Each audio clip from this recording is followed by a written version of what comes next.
তোমার তো দেখতে সুন্দর লাগে। সেও বলল তুমিও তো সুন্দর।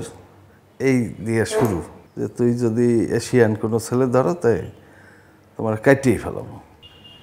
এ মুসলমান হয়, আমার একটুও ভালো লাগতেছে না, আমি কিন্তু ব্যাক করতেছি। সেই সরি বলে, কারণ আমি বরিশালিয়া তো একটু দোষ তো আছেই। আমি তোমাকে ভালোবাসি। Thank you so much. সুপ্রিয় দর্শক, সবাইকে স্বাগত জানাচ্ছি আমাদের সময়ের বিশেষ আয়োজন একান্তে সময়ে। আপনাদের সাথে আছি আমি আফরিন আপ্পি। ভালোবাসার টানে বিদেশি তরুণীর বাংলাদেশে ছুটে আসার ঘটনা নতুন কিছু নয়, তবে আজ আমরা আপনাদের এমন এক ভালোবাসার গল্প শোনাবো যেটি সামাজিক যোগাযোগ মাধ্যম ফেসবুকের কল্যাণে 24 বছর পর খুঁজে পেয়েছে তার প্রিয় ঠিকানা। তো দর্শক, আমরা আর দেরি না করে সরাসরি চলে যাচ্ছি আমাদের অতিথির কাছে। আমাদের মাঝে উপস্থিত আছেন বাংলাদেশি মাহবুবুল আলম মান্নু এবং ডেনমার্কের বাসিন্দা রুমানা মারিয়া। আপনাদের সম্পর্কের শুরুটা কিভাবে হয়েছিল? 95 আর 6-এর দিকে। আমি তখন ডেনমার্কে এসেছিলাম। 94-এর জানুয়ারিতে আমি ওখানে যাই। তো 95 আর 6-এর দিকে, প্রথম দিকে এর সাথে প্রথম দেখা। এর বাসার পাশেই একটা ফাস্টফুডের দোকান, ওখানে সে কাস্টমার হিসেবে আসে। তো ওখানে আমি প্রায় যাই আড্ডা মারি। ওখানে এক বাঙালি আমার এক ভাই চাকরি করে। তারপর আমি জিজ্ঞেস করলাম তোমার নাম কি, তো বললো, সেও জিজ্ঞেস করলো। আমি আবার বললাম যে তোমার তো দেখতে সুন্দর লাগে। সেও বলল তুমিও তো সুন্দর। এই দিয়ে শুরু। তারপর দেখি চলে, প্রায় দেখা হয়, হালকা কথা হয়। তখন এর বয়স 17 বছর 4 মাস বা 2 মাস। তো ওই সময় ফ্রেন্ডশিপ শুরু হয়। তো 18 বছর পর্যন্ত অপেক্ষা করা, তার দুইজনের ইচ্ছেই তারপর বিবাহের একটা করলাম। এর বাবা অতটা আগ্রহী ছিল না। সে বুঝতে পারছে যে সে ইন্ডিয়া বা বাংলাদেশে একটা ছেলের সাথে রিলেশন। তারপর এরা থ্রেট করে যে তুই যদি এশিয়ান কোনো ছেলে ধরো তাই তোমার কাটিয়ে ফেলাবো। বান্ডেল থাকলে প্রতি সেনমানিতে টাকা বাঁচবে। বিকাশ সেনমানি বান্ডেল কিনে জিতুন প্রতি লেনদেনে। পরের দিন আসছে সকালে, আইসা বলে যে আমার বাবা তো এইটা বলে। আমি বললাম তুমি কি বললা? আমি তো আর জোরে বলি নাই, মনে মনে বলছি। কি বলছো? যে 18 বছর হোক, তারপর দেখা যাবে কি। 18-র পরে আমরা বিবাহে যাই নিজেরাই।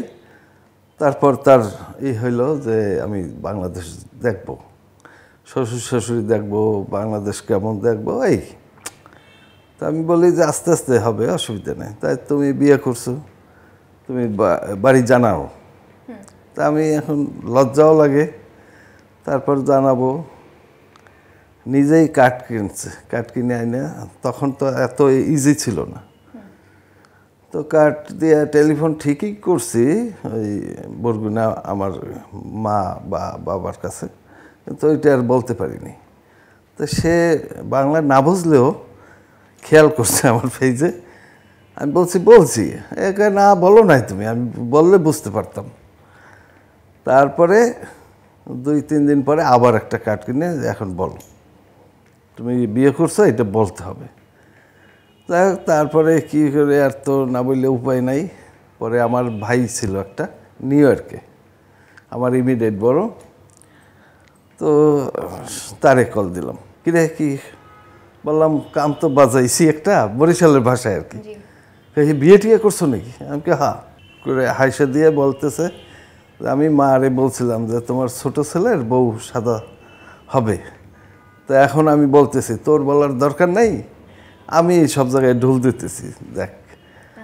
এখন এই হাসাহাসি করলাম, এই বুঝছে যে না এবার তুমি বলছো আর কি। ভালো 2 মাস যাইতে পারে না, এর মধ্যে শুরু হয়েছে যে আমি বাংলাদেশ যাব। তারপরে ওর যখন 18 বছর 6 মাস, তখন পিড়াপিড়ি এই তো দেশে আসা। 97-এর আগস্টের দিকে আমি বাংলাদেশে আসি, বরগুনার আবহাওয়া ভালো, এখানেই থাকবো। ভালো। এখন ঢাকায় বসে আবার আমার 2 ভাই আছে, এদের সাথে সমঝোতা হইয়া এখন ঢাকায় আবার বিয়ে করবে। মুসলমান হয়, তারপরে এখানে বিয়ে আবার কাজী বাসায় নিয়ে বিয়ের পরে আমি বরগুনা গেলাম। তখন কিছু একটা করা দরকার, তা আমি ওখানে একটা ক্লিনিক করলাম। তারপরে শুরু করার পরে ক্লিনিকটারে অতটা ভালো নেয় নাই বরগুনার কিছু নেতা, কিছু 2-1 ডাক্তার। তখন 1 বছর হয়, 1 বছর পরে জিজ্ঞেস করলাম তোমার মা বা এরে দেখতে ইচ্ছা করে কিনা, যাইতে চাও কিনা, কারণ ফোনটা অত অ্যাভেলেবেল ছিল না। যাও তো 1 মাস ঘুরে আসো। সে এয়ারপোর্ট থেকে বাহির হইয়া বাসায় না যাই গেছে, ওখানে একটা অ্যাটেন্ডেন্স দিতে হয় আর কি, ফল্ট রেজিস্টার বলে আর কি। ওখানে অ্যাটেন্ডেন্সটা দিয়েই সে আবার ব্যাক করিয়া এয়ারপোর্টে চলে আসছে। আইসা বোর্ডিং কার্ড নিয়ে তারপরে আমারে কল দেয়, আমার একটুও ভালো লাগতেছে না, আমি কিন্তু ব্যাক করতেছি।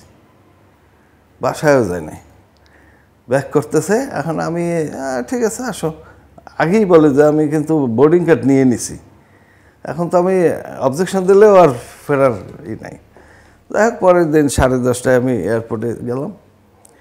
বাইরে বলে যে তুমি কি মাইন্ড করছো? আমি বললাম কি কিসের মাইন্ড? তা তুমি গেলা কেন? যে কেমন যেন এয়ারপোর্ট থেকে বাইরে যাই, বোঝায় যে আমার কেউ নাই, খুব খারাপ লাগে, আমি ব্যাক করছি। যাই হোক, আবার 1 বছর পরে আবার জিজ্ঞেস করলাম। তখন আমি বলে যদি যাও তাইলে 1 মাস থাকো। তারপরে যাইয়া নিজে স্টুডেন্ট ছিল, স্টুডেন্ট হোস্টেলেই অ্যারেঞ্জ করে ওইখানে থাকে, আর বান্ধবীর সাথে কথা বলে, খালি আমার মানে গল্প। এখন বান্ধবীরা নাম রাখছে মান্নু। এখন যে কোনো কিছু বলে মান্নু আসো, মান্নু চল মার্কেটে যাই, মান্নু ওইদিক যাই। এখন ফোনে হাসে আর বলে যে আমার নামই রাখছে ওরা মান্নু। এখন কী করবো, 20-22 দিন হয়েছে পর বুঝতেছি যে ফিরে আসার জন্যই। আর বান্ধবীরা বলতেছে যে তুই এখানে কষ্ট করো আর সেও ওইখানে করে, খালি খালি থেকে লাভ কি? ঠিক আছে আইসা পড়ো। এই আসছে। আমি ফাইন্যান্সিয়ালি কন্ডিশন দিনে দিনে আনডেভেলপ হচ্ছে, তখন আরও মন খারাপ হয়। ঘরে বসলেও এরা আবার বোঝে সব কিছুই। তখন আমি ভয় পেয়ে গেলাম যে এই ভালোবাসাটা তো থাকবে না। তা আমি এই ভালোবাসাটা ঠিক রাখার জন্যই এর 3 বছরের মাথায় একটু জোর করে পাঠাই দিই, যে আমি যেভাবে আনছিলাম সেইভাবে একটু সেফ রাখি, এর আগে সেভ করে নেই, কারণ আমি বুঝতেছি আমার উঠতে দিচ্ছে না কেউ। তারপরে যাইতেছে না, বললাম যে 4-5 মাসের ভিতরে আমি আসবো, ডেনমার্কে চলে আসবো, তুমি যাও, যাই অ্যাডমিশন নিয়ে লেখাপড়া শুরু করো। বলে যে না একসাথেই যাও, 4-5 মাস পরেই যাই একসাথে। আমি না তুমি আগেই যাও, এটা বলে পাঠাই দিলাম। যখন যাওয়ার সময় যাবে না, তখন আমি গায়ে হাত দিয়েই নামো তাড়াতাড়ি, কারণ বাস টাইম যায়, প্লেন কনফার্ম করা, টিকিট। যাই হোক, অ্যাকচুয়ালি এই ভালোবাসাটা যেন থাকে, এই কারণে চিন্তা করে সম্পর্কটা সুন্দর রাখার জন্য আপনি জোর করে পাঠিয়েছেন। সেটাই। আচ্ছা, পাঠাই দেওয়ার পরে সে হিসাব রাখে, আজকে 1 মাস শেষ, 5 মাস শেষ, 6 মাস শেষ।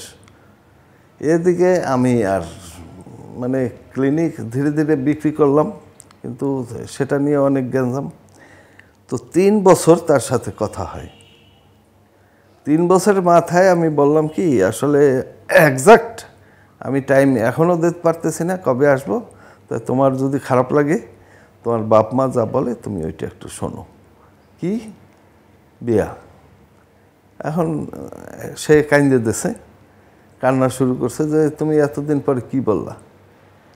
আমি বললাম যে আসলে তো আমি আটকাই রাখবো কীভাবে, একজাক্ট টাইম দেয় নেই দেখে শেষে তার বাবা তারে নিয়ে আমাকে ডিভোর্স করায়, ডিভোর্স করে দেয়। কত বছর পরে? 3 বছর পরে। তারপর বিয়ে দেয়, কিন্তু সেখানে বনিবনা হয় না, টোটালি হয় না, কিন্তু আমরা ডিসকানেক্ট, হেল্ড আপ। সম্পর্ক। এদিকে আমারও প্রেশার, বাবা মা তো নাই, বাবা বলল যে বিয়ে করা, বা ভাইরাও বললো টললো, কিন্তু আসলে আমার বিয়ে আর মন হয়ে ওঠে না। সবসময় আমার ভিতরে একটা কাজ করে যে আমি জোর করে পাঠাই দিছি। নিজের একটা অপরাধবোধ কাজ করতেছিল। 7 সালের দিকে আমি ইংল্যান্ডে যাই একটা ভিজিট বিষয়ে।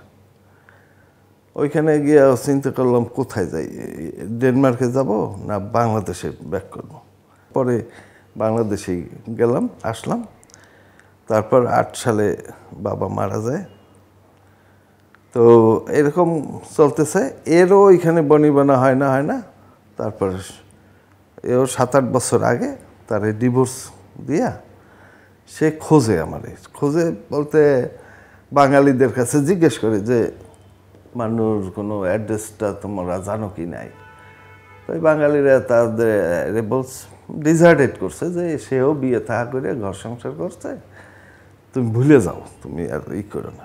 এইভাবে গেছে। 1.5 বছর আগে এক বাঙালি বুদ্ধি দেয় যে তুমি এই ফেসবুক চালাও, শুরু করো। এই বুদ্ধি নিয়ে ফেসবুক শুরু করছে। শুরু করার পরে আমার প্রথম নাম মাহবুবুল আলম দিয়ে সার্চ দেয়, তখন আর খুঁজে পায় না। পরে আবার 1-2 মাস পরে খেয়াল আসছে যে মান্নু নামে দিই মান্নু নাম দিছে, পরে ছবি আসছে। কোন সালের ঘটনা এটা? এটা এই 10-15 মাস আগে। 15 মাস আগে, আচ্ছা। তারপরে ফলো করতেছে যে আমি কি অবস্থা। তারপরে গত 16 জানুয়ারি মেসেঞ্জারে সে নক করছে। ও, তার মানে এতদিন পর্যন্ত আপনি শুধুমাত্র ওনাকে দেখেছেন যে উনি ওনার ফেসবুকটা ফলো করেছেন, কিন্তু কোনো ধরনের নক দেন নাই মেসেঞ্জারে। 15 মাস আগে আপনি মেসেঞ্জারে নক করেন। আচ্ছা, তারপরে কি কথা হয় একটু শুনি তো আপনার কাছ থেকে। Knock calling, I like something from his Facebook Acha. many times, হ্যাঁ, and I put my picture. Acha. That time he saw was me, and actually he friendship request. আচ্ছা। Then what happened? We start talking from that day. 3 months before I came to Bangladesh. You were excited that time? Yes, I was. How much? Very much. We talk every day. Okay, thank you so much. এই। আপনার কাছে আসি, মেসেঞ্জারের কথা একটু বলেন। উনি মেসেঞ্জারে আপনাকে নক করলেন এবং উনি ছবি পাঠালেন আপনাকে, তারপর আপনার কেমন লাগছিল, সেই অনুভূতিটা কেমন? তখন আমরা অ্যাকচুয়ালি এই সময় আবার সেই 18 বছরের ওইখানে চলে গেছি।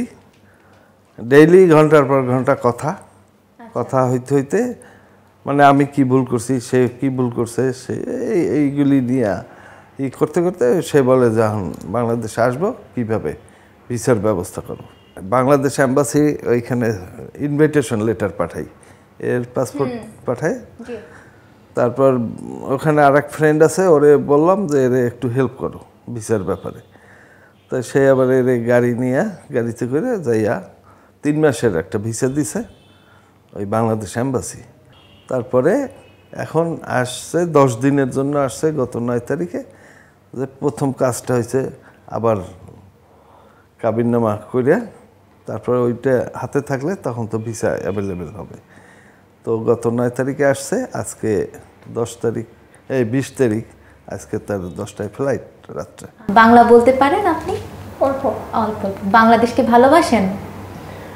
জি, I like Bangladesh. বাংলাদেশের মানুষ কেমন? ভালো। ভালো। আচ্ছা, কে বেশি ভালোবাসে, আপনি না উনি? সে আমার বেশি ভালোবাসে।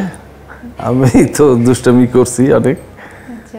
নিজেই মানি যে আমি শতভাগ দোষটা আমারই আর কি। আপনি এত বছর ধরে এই যে মানুষটা আপনাকে এইভাবে মনে রাখলো, ধারণ করলো, তা আপনার নিজেকে অনেক বেশি ভাগ্যবান মনে হয় না?